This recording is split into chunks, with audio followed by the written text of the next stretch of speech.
नमस्ते व्यूअर्स। आज आइडिया और इन्वेंशन के एक न्यू एपिसोड में आप सबका स्वागत है। आज का ये वीडियो इन्वेंशन और उससे जुड़े कहानियों में रुचि रखने वालों के लिए बहुत ही इंटरेस्टिंग होने वाला है, क्योंकि इस वीडियो में हम ऐसे एक इन्वेंशन के बारे में बात करने जा रहे हैं जो कि समुद्र की गहराइयों में छुपे कई राज को सुलझाने में बहुत ही मदद किया है। पर वीडियो को शुरू करने से पहले आपने अगर हमारे चैनल को सब्सक्राइब नहीं किया है तो सब्सक्राइब कर लीजिए और साथ में उस बेल आइकन को भी प्रेस कर लीजिए, क्योंकि आपके लिए हम ऐसे ही इंफॉर्मेटिव वीडियोस लाते रहते हैं।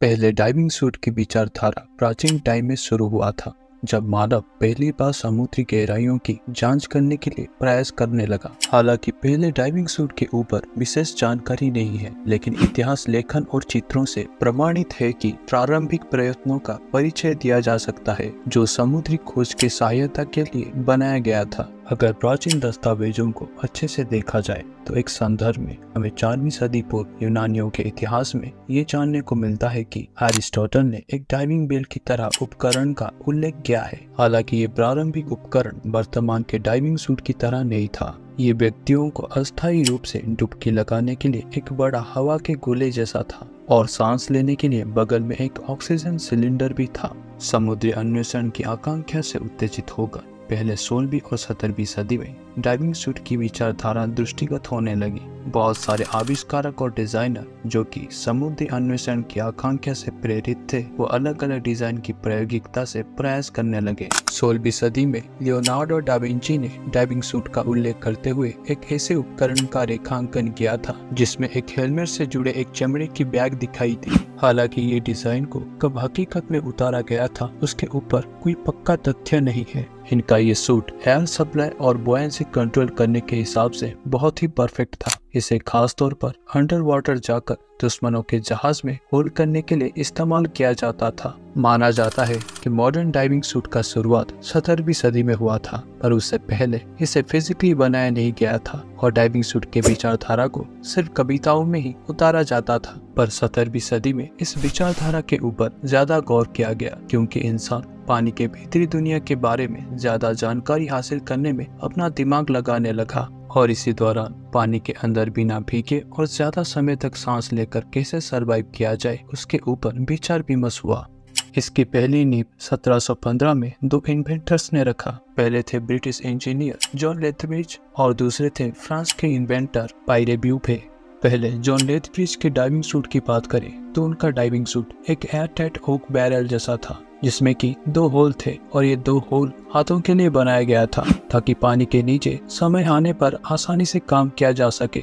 और इसके हेड पार्ट में भी एक होल था जिसमें ग्लास लगाया गया था ताकि पानी के अंदर देखने में आसानी हो। पर इसका ड्रॉबैक ये था कि ये डाइवर के द्वारा कंट्रोल नहीं किया जा सकता था।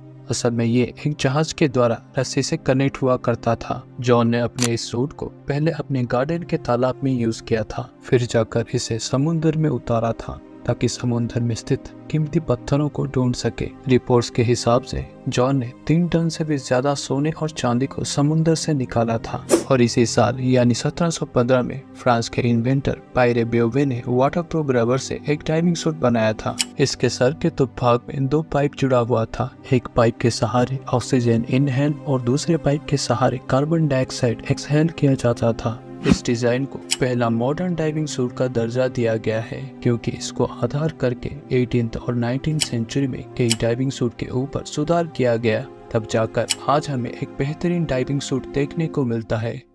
पर दुनिया का इकलौता ओल्डेस्ट प्रिजर्व डाइविंग सूट है वाना हेरा, जिसको कि फिनलैंड के राहे म्यूजियम में रखा गया है। और इसके नाम का मतलब है ओल्ड जेंटलमैन। इसे गाय के खाल से बनाया गया था। इसके एग्जैक्ट ओरिजिन और टाइमलाइन के बारे में अभी तक कोई भी डाटा कलेक्ट नहीं किया जा सका है। अगर फिर से डाइविंग सूट इन्वेंशन के क्रोनोलॉजी पे आए तो हमें जानने को मिलता है कि 1823 में चार्ल्स एंथनी डीन, जो कि एक इंग्लिश इन्वेंटर थे, उन्होंने पहली बार सॉलिड मटेरियल से बने हेलमेट के कॉन्सेप्ट को लाया था। और इसी हेलमेट को डाइविंग सूट में इंस्टॉल करने के पीछे एक बड़ी दिलचस्प कहानी है। असल में एक दिन जब चार्ल्स के छोटे भाई जॉन अपने फार्म हाउस के देखरेख कर रहे थे, तब अचानक आग लगने की वजह से वो अपने घोड़ों को बचाने के लिए एक आर्मर हेलमेट में पाइप कनेक्ट करके अपने फार्म हाउस में घुस के घोड़ों को बचा लिया था। और इस आइडिया को लेकर जब वो अपने बड़े भाई चार्ल्स के पास गए तो उन्होंने इस हेलमेट के आइडिया को पेटेंट करवा के अपने डिजाइन में इस्तेमाल कर दिया। फिर 1837 में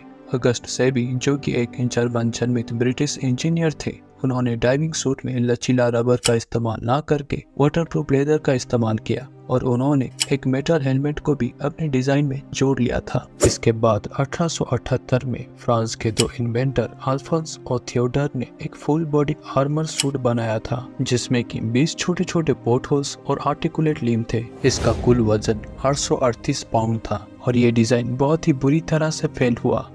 और इसी साल ही हेनरी फ्लियोस, जिनको की दुनिया का वेरी फास्ट स्कूबा डाइवर माना जाता है, उन्होंने पहली बार सरफेस एयर सप्लाई पाइप को हटाकर 2 कॉपर टैंक का इस्तेमाल किया, जिसमें कि एक टैंक में ऑक्सीजन रखने के लिए और दूसरे टैंक में कार्बन डाइऑक्साइड कलेक्ट करने के लिए रखा गया था। और उन सबको कनेक्ट करने के लिए एक रबर मास्क का यूज किया था जो कि टैंक से पाइप के सहारे कनेक्ट थे। हेनरी से पहले सारी डाइविंग सूट में या तो मेटल का लिम्ब हुआ करता था या तो फिर डाइवर खाली पैर में ही अपने सूट के साथ पानी में डुबकी लगाया करते थे। पर हेनरी ने पहली बार रबर सूट का इस्तेमाल अपने डाइविंग सूट में किया था। डाइविंग सूट के इवोल्यूशन और डिफेंस में इसके फायदे को ब्रिटिश नेवी ने जल्द ही भांप लिया था। तभी ब्रिटिश नेवी दुनिया का पहला एक नेवी फोर्स हुआ जो कि 1882 में डाइविंग सूट को अपने ट्रेनिंग प्रोग्राम में शामिल कर दिया। फिलहाल के लिए इस वीडियो में बस इतना ही। मिलते हैं नेक्स्ट वीडियो में, तब तक के लिए स्टे हंग्री, स्टे फुलिश।